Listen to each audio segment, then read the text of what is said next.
of Long Ridge Community College. We provide client-specific training in the areas of leadership, IT, healthcare, and trades. Focused on strengthening the regional economy, we partner with employers to develop and deliver targeted training programs that meet current and future workforce needs. Whether it's upskilling your employees, addressing skills gaps, or offering certifications in high-demand industries, we play a key role in building a skilled and adaptable workforce across the region. Right now, we'd love to get to know you. If you could please type what industry you're from in the chat, that would be great. We'd love to get to know you. And it is my pleasure to welcome Chris Funkhauser, our presenter today. Chris is an accomplished AI strategist for Workforce Solutions. Chris brings a forward-thinking approach to how AI can enhance workforce development, streamline operations, and support data-driven decision-making. With a background in emerging technologies and a passion for practical innovation, Chris teaches AI strategies that align with evolving labor market needs. His work helps bridge the gap between tech innovation and real-world workforce challenges. We'll be getting started with Chris in just a moment. Before we dive in, we have a quick poll. We'd love to get a sense of your experience with AI. If you could answer in the next 30 to 45 seconds, that'll be great, and we'll share responses.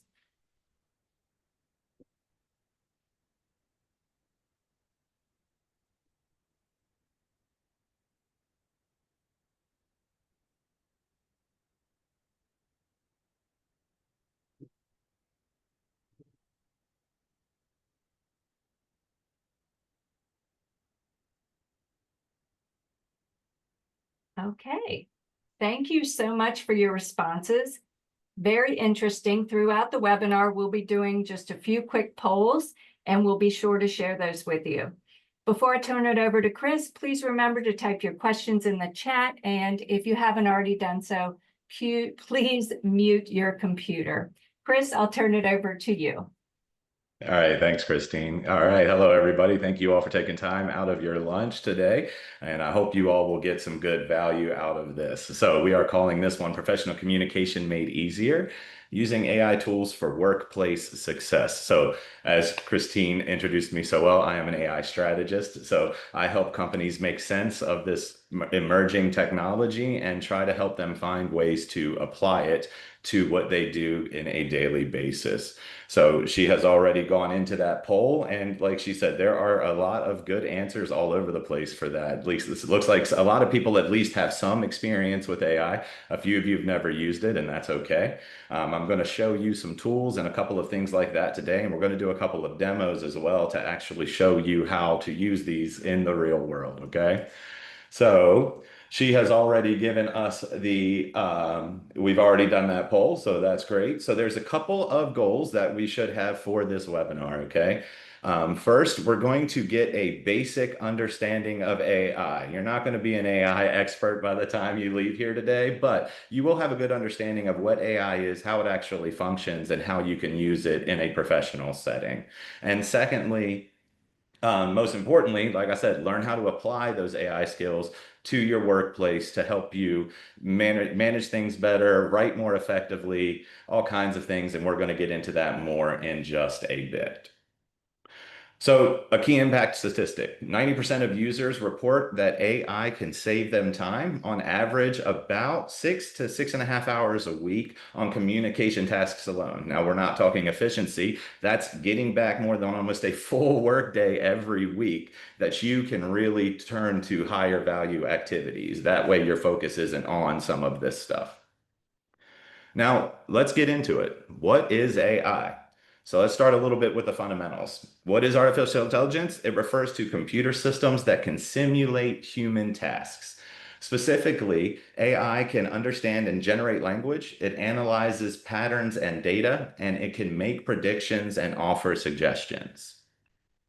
So AI works by analyzing these huge, large sets of data. When you're talking large, you're talking millions and billions of pages worth of information that these AIs have combed through to be trained on how to talk like us, how to sound like we do, how our thought patterns work, and how our language patterns work as well. So it uses all of those and it uses a term called machine learning. And basically, what machine learning means is that it can spot patterns that humans might not necessarily spot while looking at the same information, right? So, sometimes if you're looking at a spreadsheet, things of that nature, AI can help you find a correlation between certain information that you might not have considered before. And then it uses that machine learning to build those patterns and to create those helpful responses that we've all come to love that we use if we are using our AI. Especially, I don't know if the ChatGPT users, we had a recent rollout and it's caused some chaos throughout the AI community over the last couple of days, but that's just going to be the nature of how this goes. Now, first, what does AI do for workplace communication? That's why we're here, right? First, it can help you write clearer and more professional work messages. Think of it of having like a writing coach that is available to you 24 hours a day, 7 days a week, right? If you've ever stared at one of those emails wondering how you're going to start, worried that your message might come across the wrong way, AI can help you to eliminate some of that friction and figure out how to word that properly. Another way that AI can help with your workforce is it adapts the tone to workplace appropriateness.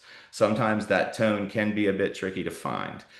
Think like, I need to tell my boss this project is completely messed up. Everything is wrong. It's screwed up. I don't know what to do. AI can help take that and put it into words that are going to make more sense and be more effective in the long run. While we all get frustrated and want to say, this is screwed up, whatever, that's not how you're going to communicate an issue to upper management, a supervisor, or even a coworker, right? It needs to be more explicit. How do we fix the problem? So AI really can help you to adjust that tone. So instead of saying something like, I need to tell my boss this is screwed up, I'd like to discuss some challenges we're encountering with the current project and explore potential solutions. So, that is one way that you can use AI to do that. A couple of other benefits that come from writing with AI is the rapid iteration for messages. So instead of writing one version, reading it over, going back and editing and things of that nature, you can quickly generate several messages to give you several tones, several different points of view, however you want to write it, giving the AI one set of information and ask it to give you five different messages with varying tones, varying levels of technical jargon, information, whatever it may be, and allow the AI to help you formulate those much, much quicker than you could if you were sitting there typing each one out and trying to formulate all of those ideas. Another good thing is that it can also catch some issues you might miss in important workplace communications. It's kind of like having a proofreader as well, who also understands professional communication norms, right? So that's something that I love to use AI for. I will sit and write out an email and then feed it to an AI and be like, hey, give me some feedback. Is this something that looks like it's going to be received well? Should I be rewording any of this? Is my tone appropriate? So it's like I said, it's a great way to have a proofreader and then, like I said, a writing consultant 24 hours a day, 7 days a week. It's another beautiful thing about AI. AI is available whenever you are, right? So, sometimes these strokes of genius, or however you want to call them, moments of inspiration hit late at night. AI is there for you. It's working. It's doing what it needs to do, right? So it is a great tool as far as that aspect goes, is that it's constantly available. Now, that being said, I feel like it's really important also to not only discuss how AI can benefit, but also there are some critical limitations to AI that really actually needs to be discussed. One, AI does not have real-time data without some kind of integration. I'm sorry. So it doesn't know your company's current projects, who got promoted last week or what happened in yesterday's meeting unless you tell it that, right? So one of the big easy things to think about with AI is garbage in, garbage out, right? It's only going to be good as the information that you are giving it, and also as good as the context that you are giving it. Another one is never input sensitive information. Never. And I mean never. I don't know if I said never enough, but never input any sensitive information, right? You do not want to input any confidential workplace information, employee personal data, or any obviously proprietary company details into a lot of these chatbots. Now, you can still use them to help you do things. You just have to have a more generic approach, right? And we're going to touch on how that will play in later on as we get further into this. But definitely need to make sure that that sensitive information stays out of there, right? So depending on the company that you use, the data that you send them can be used to train new models, to help them develop programs and things of that nature. So just like any online service that you are using, if you give them access to your information, they have access to your information. There's no simpler way to put that. So what you put in, if you give them everything, those companies are going to know everything about you and all of the dynamics of your work.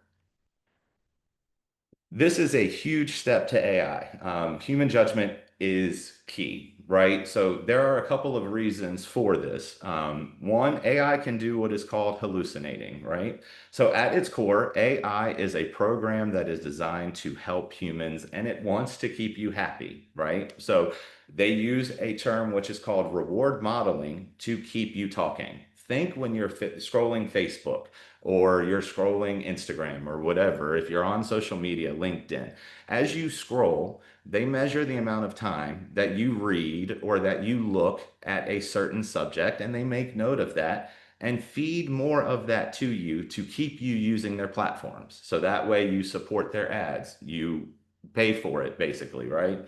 Same kind of thing with an AI. The AIs want you to talk to them. So sometimes they can do what is called hallucinating, and that's basically just making things up, flat out making things up. It's been known to happen. It is a known issue with AI. This is where that human judgment is key. Anytime you're doing anything and you have AI write you an email, never just copy and paste, right? Look at the email, read it, make sure everything makes sense. You know, you are going to know your job and your position better than the AI knows it, right? You are the one working it day in, day out that deals with everything that comes across your desk, computer, email, whatever it may be. So it is definitely something that you are needing to make sure that anything that you send out is representative of you. So you do not want to just let this AI write for you without double checking it. And another one is the human in the loop for sensitive topics. Never just take AI's word, like, oh yeah, you should fire that guy. Or, you know what, that guy probably has some kind of issue. No, AI is simply a tool, okay? Human in the loop means that no major decision is going to get made without a human involved somewhere during the process. Let's take employee discipline, for example, right? It's not okay to have AI completely do the whole thing, including telling you what exactly it is you need to do based on XYZ when it doesn't have all the data. It is okay to have AI have you professionally word some kind of document or write up, whatever you want to call it, for that staff member. That way it sounds better coming from your aspect, and it also helps you check all the boxes. So security is really important. 72% of business leaders are starting to worry about AI generated fraud or generative AI fraud. It can be worded both ways. And what is that? So there are a couple of different things that fall under that category. First is just flat out written emails, things of that nature that appear to be like somebody from your organization, but simply are not. AI is getting very skilled at writing like other people. Another one is voice. There are AIs out there now that are capable of learning and mimicking somebody's voice off of maybe 30 seconds to a minute of information. down to inflection, and then using that to make phone calls and saying, hey, this is Claude from the accounting department. I need you to send me this to have this invoice paid. It may sound like Claude, but it might not be Claude. So that is one of those things that people are worried about. And also now the new thing is video generation. I don't know if anybody's ever seen the Will Smith eating spaghetti AI video from a couple of years ago, and it's ridiculous. It doesn't look anything like him. There's spaghetti flying everywhere. They made it again a couple of months ago, and you would think it was a video of Will Smith sitting down and eating spaghetti. So within a couple of years, that technology has jumped exponentially, just like every other technology does for us. The jumps with AI have been exponential, right? Some people saying we're kind of at a roadblock right now, but who knows what the next year holds, right? So even down to somebody making a video of me FaceTiming my mom, saying, Mom, I'm stranded in Nicaragua. I need $8,000 to get home. And, so people are doing things like passcodes, phrases, all different kinds of stuff. So this is another reason that it's also super important that you keep certain things off of the internet. Don't feed that confidential information to these AIs to give people more access to that. Okay. All right. One more, got another question for you guys here, and Diana's going to put that up. So, which work tasks do you think AI could help you with the most? We got writing or editing content, data analysis and reporting, brainstorming ideas, automating repetitive tasks, and customer service and chat support. And we'll do 30 seconds, Diana. Is that good? Perfect. So, yeah, take about 30 seconds to answer that.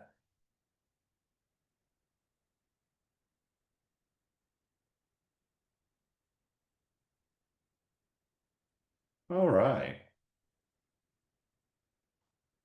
Very good. So we do see a lot of people, about half of you would probably use it for writing or editing content, data analysis and reporting. Very good. Brainstorming, automations, and then customer service and chat support. Now, all of these actually are tasks that AI is getting very, very sufficient at. Okay. Writing or editing content, that's why we're here today. Data analysis and reporting goes back to that machine learning that we talked about in the beginning for AI being able to analyze those huge, huge chunks of data super quick.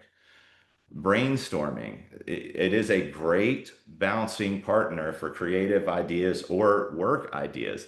I use it all the time when I'm thinking about doing certain things that, well, how do you think this would work out? Or what would happen if I do this? What is that going to apply here? It just gives you another thinking person, right? It gives you another thinking platform, rather. I shouldn't have said person, another thinking platform that can help you kind of bounce off your ideas in a very non-judgmental way also, which is very nice because, right, we have some ideas and some of them are ridiculous. AI will at least not make you feel completely ridiculous about it. It is very supportive and does try to help you actually build things. Automation is one of the newer things that is starting to happen with AI, and it is actually kind of exciting. When people think AI, automation is what people really think. That's when you're starting to get into the more like science fiction level of AI. Think an AI agent that emails for you, monitors your social media, creates social media posts, that kind of thing, updates your LinkedIn automatically. There are automations out there for some pretty amazing stuff. And then customer service chat support. If any of us has had an issue with any large company lately, you have talked to an AI chatbot if you went to their website. That is the front line for a lot of customer service issues right now is an AI chatbot. Think about it as just these chatbots that have information to a company database. So these models, while are trained as a general AI model, are also trained on the company data. So that way they can answer relevant questions as far as it pertains to the company, customer issues, things of that nature. All right, so let's see here.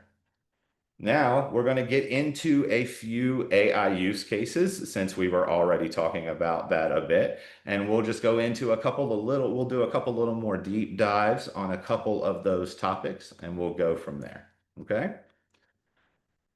Email drafting. This one is the big one, in my opinion. Email is a pain for everybody, right? Is this the right tone? Am I answering the question? Do I sound like an idiot? You know, all those kind of things, right? We've all stared at that email screen like, God, okay, I'm gonna come back. I'm gonna come back. You know, whatever it is, because some of these messages do get difficult, right? This one, the professional requests, updates, follows ups.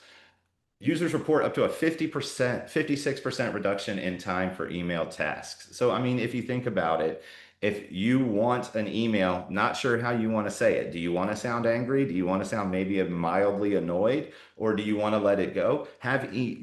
Give the AI the issue and ask them for 4 different versions of the same email. That way you can pick what you like from each. Imagine that you're not spending each second rewriting, going through, proofread, yada, yada, yada. Now, that being said, never forget our human in the loop step, right? The human in the loop step is always big. No matter what we talk about, that is paramount. That always double check your outputs, okay? Meeting summaries. We all love a good meeting, right? Especially the ones that could have been an email. So what is a great thing about this is you take your notes that you type down from a meeting, you take an agenda or something that you got, the meeting minutes, whatever, feed it into an AI and ask AI to give you an action table or to give you the next steps to make sure everything in that meeting happened, to make sure that you hit the important parts of that meetings. You know, I mean, we've all left meetings wondering exactly what was decided or what are we actually supposed to do next, right? Where there is that, AI can help break that down for you and really make it make sense. Even other platforms aside from AI platforms like Zoom, right? Zoom has a wonderful AI companion built in that you can use after to just simply ask for the highlighted meeting notes. You don't even have to feed anything into another AI. AI companion on Zoom is a lot of fun. There's a lot of weird little things that you can do with it if you play around with it, but it is a super good tool for those kind of situations where you want to make sure that you didn't miss anything. Ask that AI companion to give you a breakdown of the whole meeting. It's pretty simple and it does make life a lot easier. Keep that in mind, right? In my opinion, AI will never fully replace people, okay? Right? Like, are there certain tasks that AI will replace? Yes. Are there certain tasks that AI is already replacing? Yes. However, human in the loop. There always is going to have to be a human somewhere along the line to check these things out and make sure that they are actually happening. So, this is all just to make your life easier. This is not to replace you and your job. This is not to replace your knowledge, your experience, all of that. This is to make you more efficient, right? You're not going to be replaced with an AI. But if you can use this AI to just make you more efficient, give you more of your time back, it's going to make life a lot better. AI is really good for those tedious, boring tasks, right? So emails, meeting summaries, workplace documentation, incident reports, project updates, those kind of things. We've all had to write out an incident report. We've all had to give out project updates, things of that nature. The nice thing about doing it with AI, one, is it's easier to get increased clarity. One, it's easy to get lost in your own thoughts. It's easy to get caught up in our technical jargon and things of that nature and not be able to make things make sense to people. AI is a great way to bring people down from like that kind of thing where it's like, everything has the same message. It's nice and clear. There is consistency among everything that you're saying as well. And then it makes sure it sticks to that project update. Now, going back, remember, it doesn't automatically know everything about every project you're doing. In order for it to be effective, you are going to have to give it some context.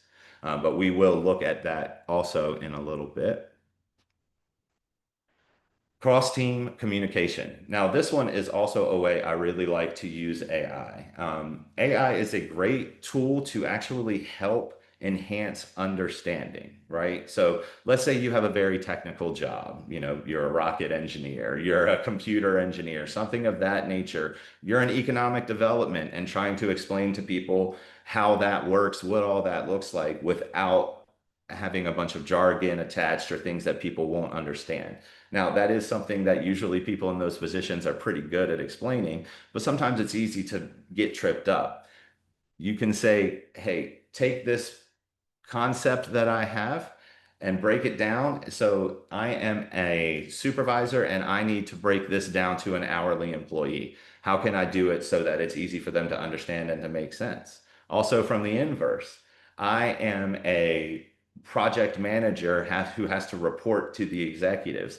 Help me write this in a way that it is a format that the executives expect and has everything that they are asking for in it, right? So it does help to do that, translate between departments, skill levels, whatever it may be. It's really good at taking a very complicated idea and making it easier for people to understand. So that is a good way to use it for cross-team communication to make sure, one of the big ones, right? IT guys, we are notorious for telling you to do things you have no clue how to do and just expecting you to understand. It's really nice to feed that into an AI and to make it step by step a little easier to understand and honestly a little less judgmental, right? So it does take that and help with that kind of thing as well. Preparing for tough conversations. Now, anybody in any kind of supervisory role, you've all had to have these tough conversations with staff. Tardiness, insubordination, just flat out not following policy procedure.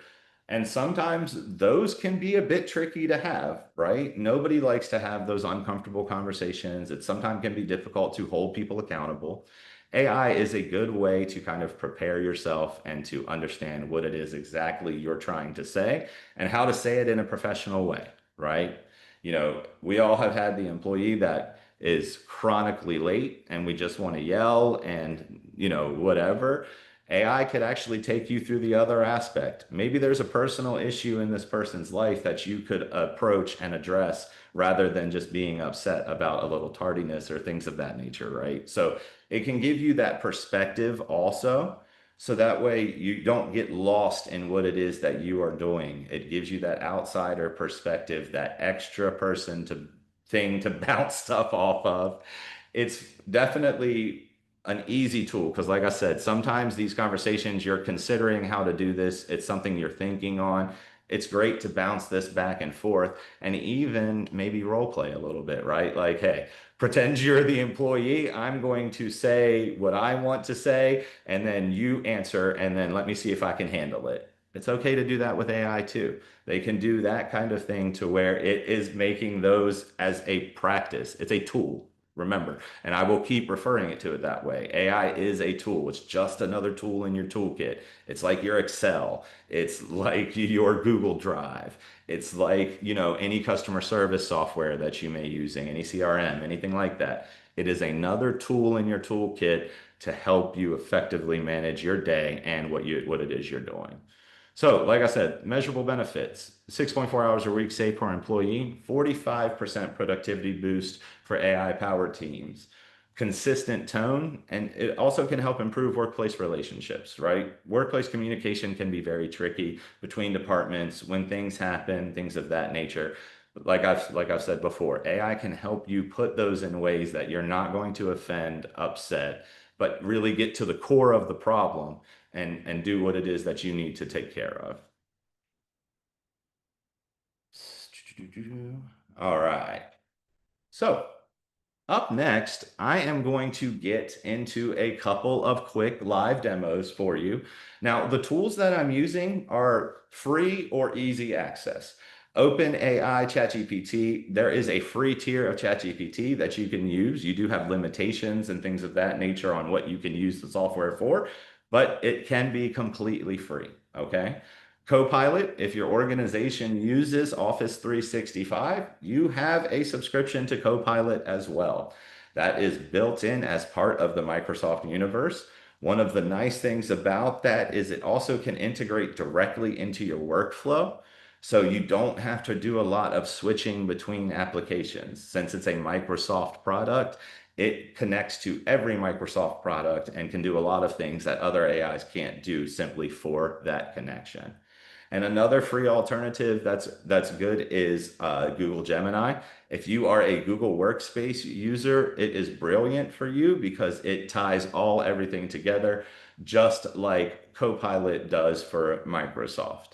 So out of those tools, ChatGPT and Gemini are generally completely free. Copilot, if you have Windows, it is built into Windows PCs also, but you do have some limited uses and things of that nature. If you have that business or Office 365, whatever it is through Microsoft, Copilot is included there. One of the things about Copilot is that they say they don't actually use any of your chats or any of their information to train their models.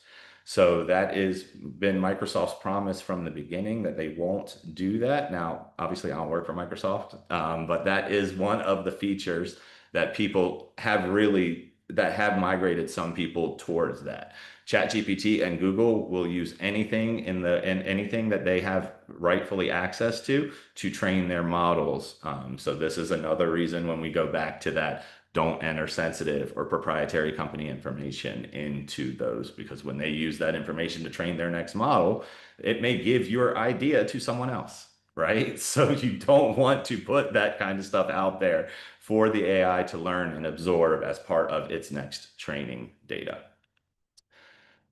So up first, what we're going to do is we are going to turn a casual message into a more professional message. And for that one, we are going to use ChatGPT. So can everybody see my GPT screen okay? I know that the writing is small, but there we go. I'll make it a bit bigger for everybody. So I've already typed this in. I didn't figure you guys would want to sit here and watch me clack away. So we're just going to come up with, this is the example that I have come up with. So I'm a project coordinator writing to my supervisor about a budget issue. Here's my casual message. Hey, Sarah, the budget thing we talked last week is totally screwed up. The numbers don't add up, and I have no clue what happened. This is really stressing me out because the deadline is Friday and I'm worried we're going to look bad. Can you help me figure this out ASAP? And then you see where I said, please rewrite this to be professional but still convey urgency. Keep it under 150 words and maintain a collaborative tone. So, as you can see, I hadn't actually done this ahead of time. I wanted you guys to see that this actually does work. So this is baseline ChatGPT. It knows nothing about Sarah. Obviously, it knows nothing about the company, and it knows nothing about who we are writing to or my name for that matter. So you can see where we took ours, screwed up, stressing me out, yada, yada, yada. Let's see what this came back with. So subject, urgent, budget discrepancy, following up on the budget issue we discussed last week. I found some discrepancies and the numbers aren't aligning as expected. I'm not certain what caused the problem, but given our Friday deadline, I'm concerned about potential impacts on our deliverables and how this may reflect on the team. Could we review this together as soon as possible so we can identify the cause and determine next steps? I want to make sure we resolve this quickly and accurately. Thanks for your help. So you can see that while the first version definitely got the message across, right? That's not something that you want to send in an email or some kind of formal writing that you may have to show your supervisor later, right? So the person writing this message is also doing a little bit of covering for themselves, right? This is not just going to look bad on Sarah, it is going to look bad on them. So they will probably want this email as a record for future, just in case Sarah decides she's going to roll on them or something of that nature, right? So you definitely, that is a good track to have. And then when you look at this one, now, much more professional, definitely easier to understand. And while it's a little wordier, if a manager seeing one employee send this to the other one, they're going to be extremely happy with that level of communication. It's direct, it's concise, it gets to the point, and it also expresses the urgency that we needed expressed in that original message. So So that was our first one, the casual to professional. Super easy, right? You just kind of feed it in, give it what you need, and it will give you out what you need. We are going, the next step after these couple of demos, I'm going to discuss with you prompting, which is how to get an AI to do what you want it to do. Okay. So we're just going to go into our next demo. Our next demo is going to be an incident report or a status update. And so for that one, we're going to use Google Gemini for that one. And now Gemini, this one is set up to me, and let me zoom this in a little bit for you guys. All right, so for this one, this is for an IT company. So I'll just read you what I have in. I need to create a professional incident report for my team about a server outage. Here are the details. So yesterday, our main server crashed around 2. It didn't come back until 5. Customers couldn't place orders, and we had to manually process about 50 orders. IT said it was some kind of hardware failure, but they're still looking into it. A few customers called to complain, and our customer service team had to deal with that. Everything's working fine now, but I thought I should let everyone know what happened. So that definitely gets the point across, but it's just the formatting is weird, things of that nature. It's just a big paragraph of words. It's definitely an incident report, right? But is it professional? Is it what we would want? So my next command, please format this as a clear, structured incident report with timeline, impact, and resolution. Keep it factual and professional, suitable for sharing with management. So let's submit that. So now Gemini is a thinking model, so it will take just a second, but you can see here, it says that the incident happened. Okay, got it. Thank you. It says that the incident happened, an unexpected outage, incident timeline. It broke it all down. The department was notified. 2:30, 50 orders were stuck. The brought back online. Functionality, impact analysis, root cause, preliminary, follow-up actions, lesson learned. So you see that one paragraph that we typed in there about what happened yesterday was turned into a full incident report with a timeline, everything broken down, root cause, the resolution, follow-up action, and lessons learned, right? Now, obviously, it's not going to fill out the lessons learned because there is still some follow-up that you're going to need to do to make this work.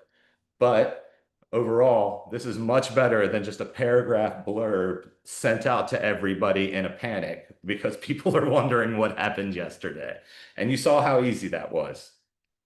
Couple of lines of typing, putting that in there, and it gives me this full, beautiful report that, is going to take 35, 45 minutes to make otherwise. And let's see here. I do have one more for you. So for our last one, it is the difficult conversation, which can be, like I said, it can be one of the really hard ones. And so for that one, we are actually going to do Copilot. So, like I said, Copilot is designed for work. It is to, help with things like that. So let's get right into this one.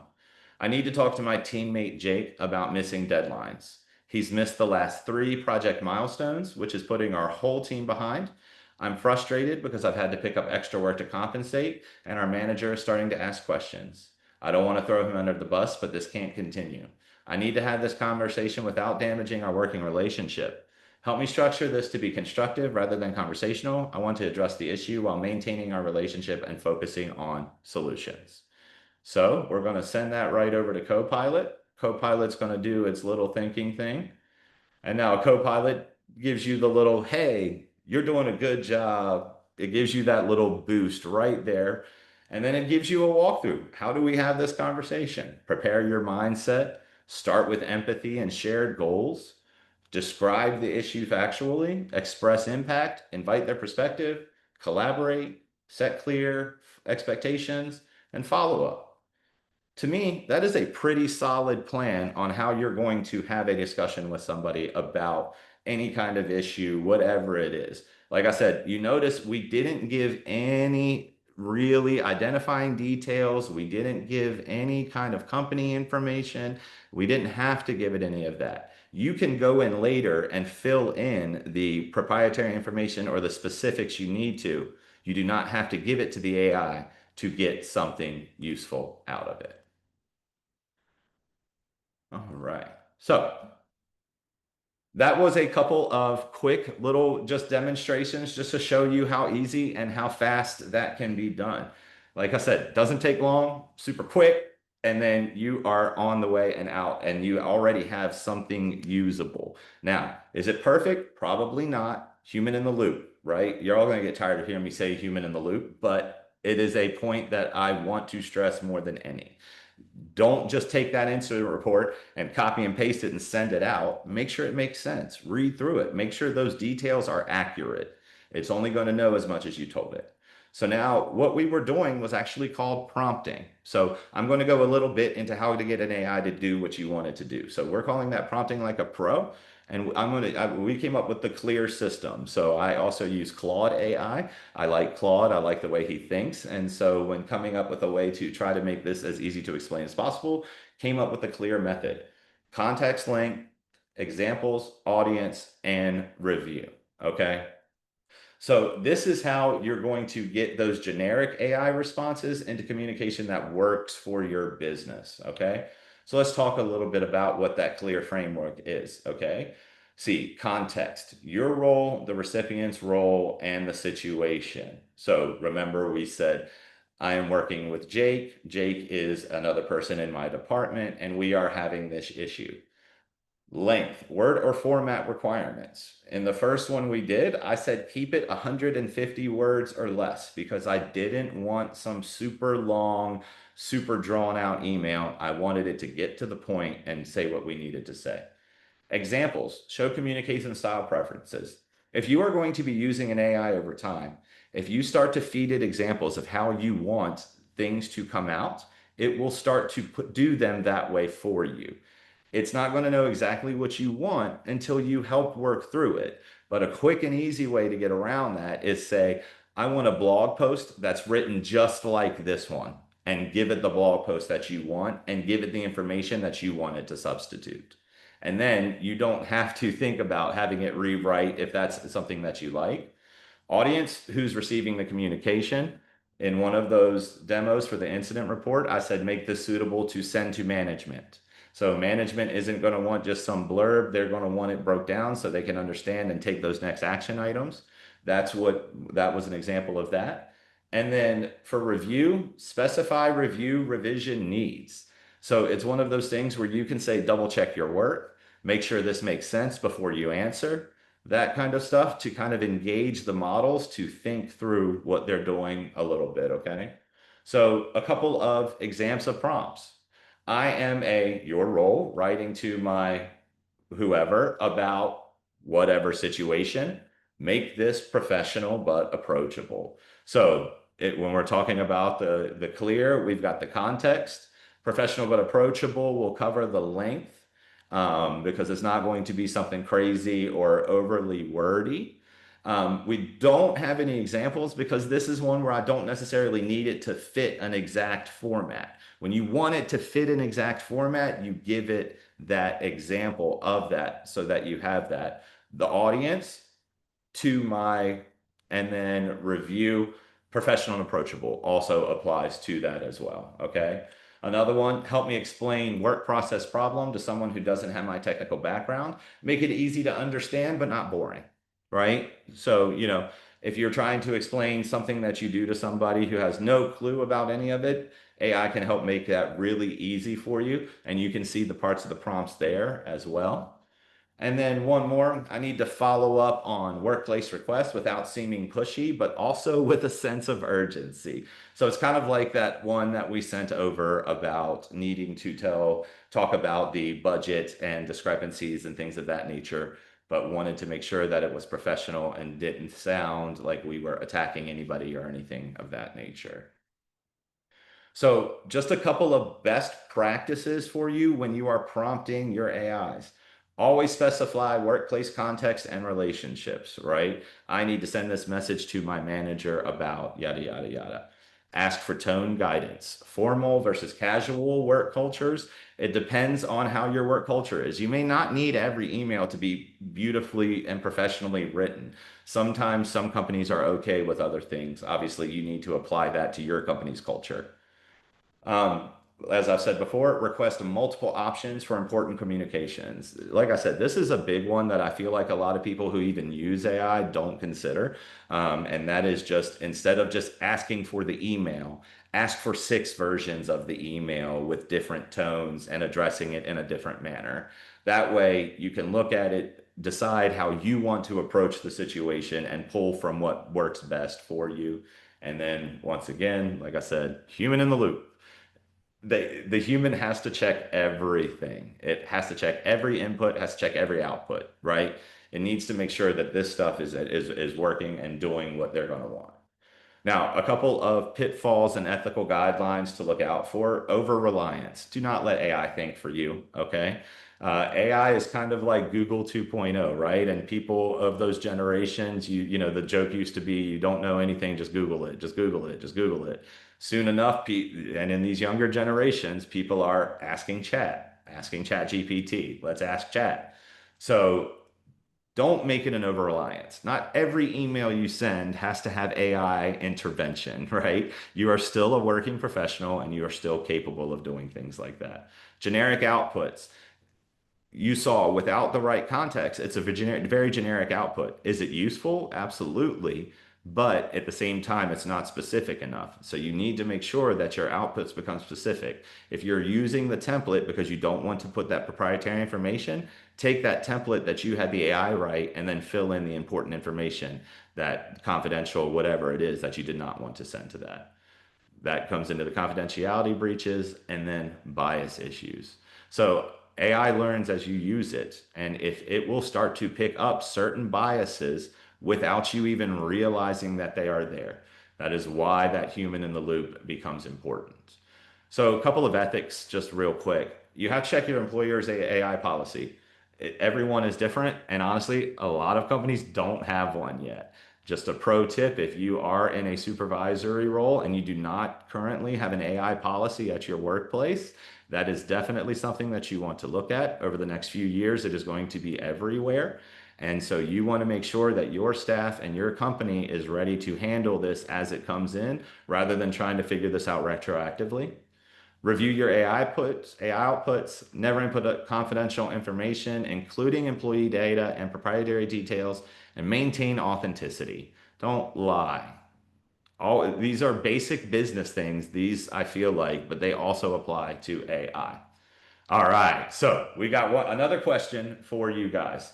So, if you're not really using AI or not using it to the level that you would like, which statement best describes your current barrier to using AI? Not really sure where to start, don't have the right tools or access, need some more training, or you are concerned about accuracy and privacy. And please remember, no wrong answers here. It's just kind of getting a feel for what's out there.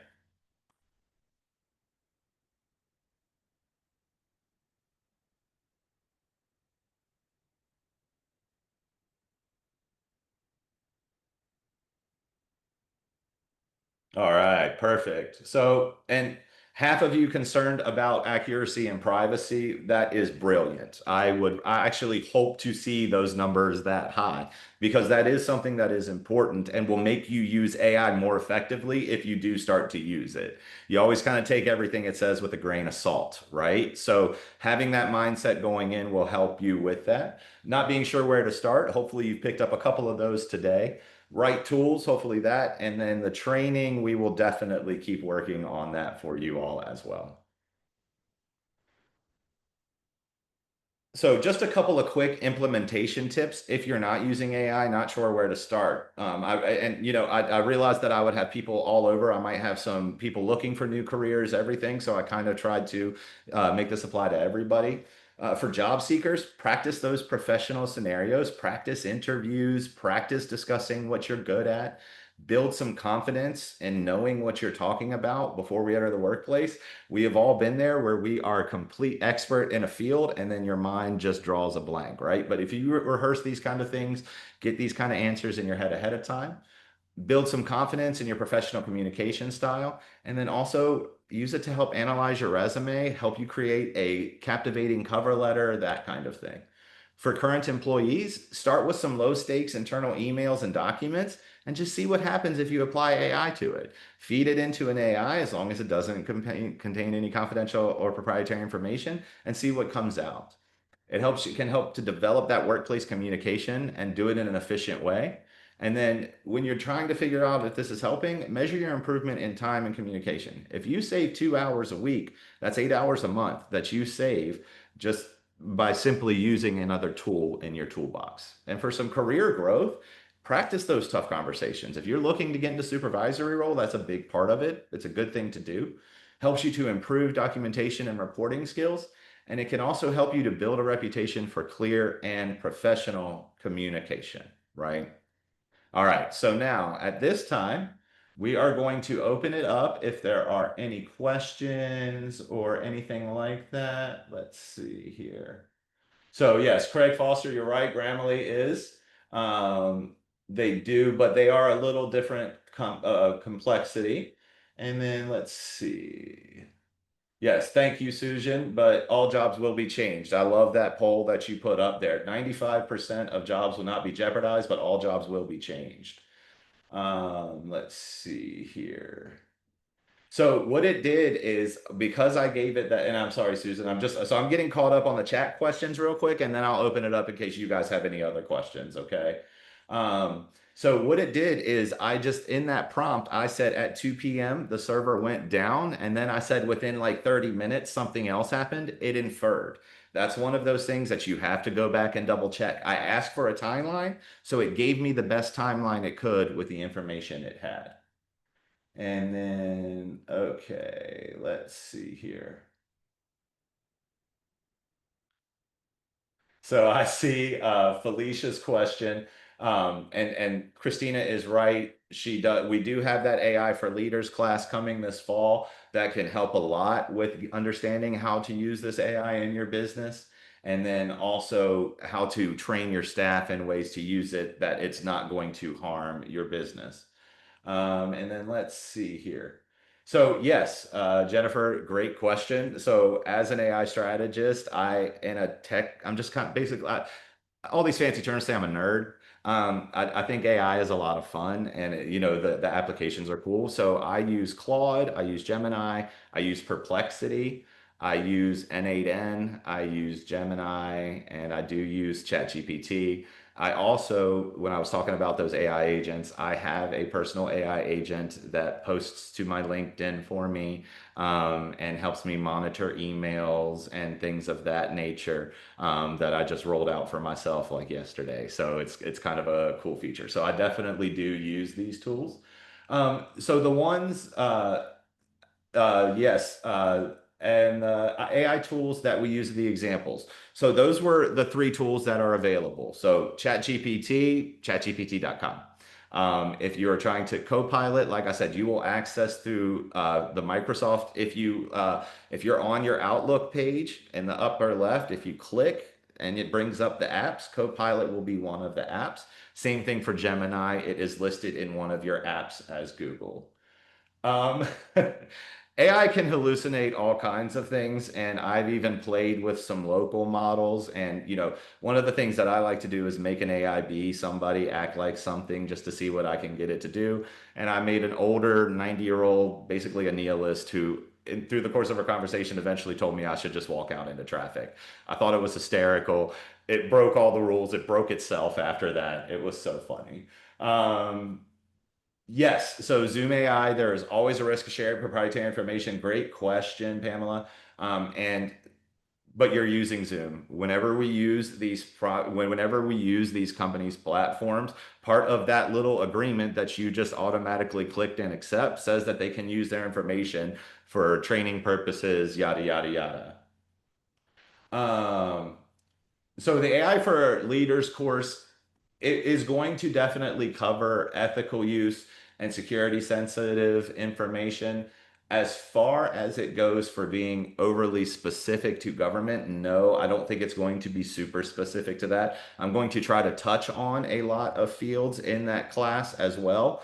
But that class is open to a lot of people. Now, if it is something that you are interested in a government specific aspect of this, that is something that we could discuss with Christine and Diana and figure out a way to do a class, a webinar, something of that nature to kind of meet those needs for you all.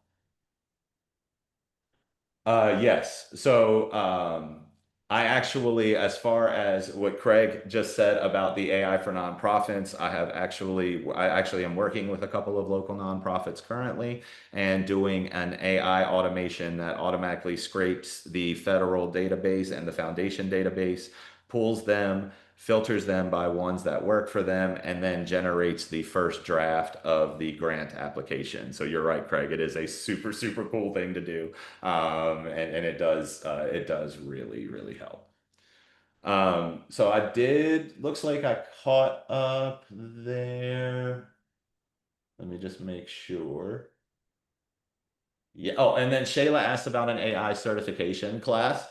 I'm not 100% sure about the offerings for Laurel Ridge. Christine, maybe you can speak to that. Um, let's see.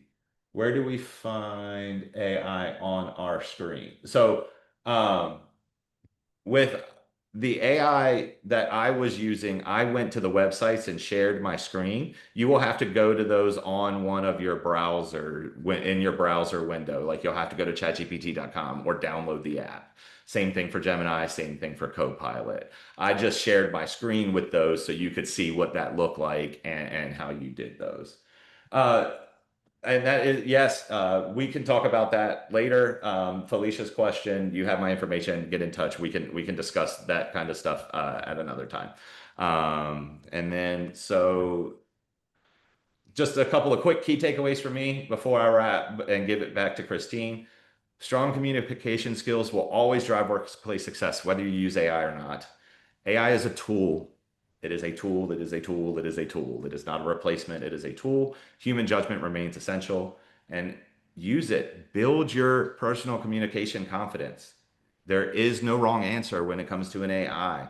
You can say anything and have it help you without feeling judged or, feeling that part. But one last question, and this speaks directly to some of what you all were talking about.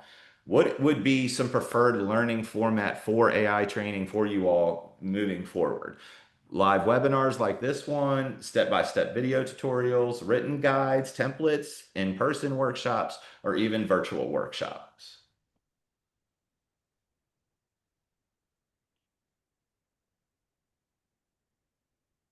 Man, these virtual things are sweet, aren't they? You don't gotta go anywhere. You can just do your thing and still get some learning in. Yeah. So it looks like about half of you like those. Some step-by-step video tutorials could be helpful. Written guides and in-person workshops. Very cool. So Diana and Christine will be following up with that, but thank you guys for your time. I appreciate you all taking time out of your busy lunch to come and learn a little bit about communicating with AI. Please feel free to get in touch with Christine, myself, about potential trainings, things of that nature. And I'll let Christine close us out. Awesome. Thank you so much, Chris. A big thank you to you for sharing your insights and helpful communication tips. We hope you've enjoyed this today. We want to be the partner in your success. This is the first of monthly webinars that are coming out once a month on the second Tuesday of every month. The next one will be on lean. So if you're interested in efficiency or how to make your team get more out of a workday or how to organize, that webinar is going to be for you. And that'll be September 16th at noon, and we'll send information out on that.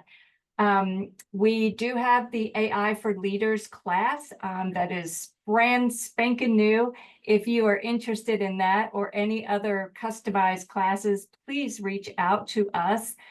We will be sending out the recording today, as well as a survey. So we'd love to have your input on that. If you've enjoyed today's webinar, we'd really appreciate for you to take a few minutes and complete that survey that you get via email. It helps us to continue to improve and deliver valuable content. And if today wasn't quite your cup of tea, feel free to skip the survey because we're all about positive vibes and constructive growth. We hope you had a great day. Thank you, everyone. Please reach out with any questions at Laurel Ridge Workforce Solutions.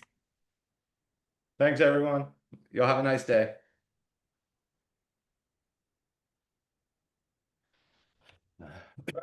Sorry.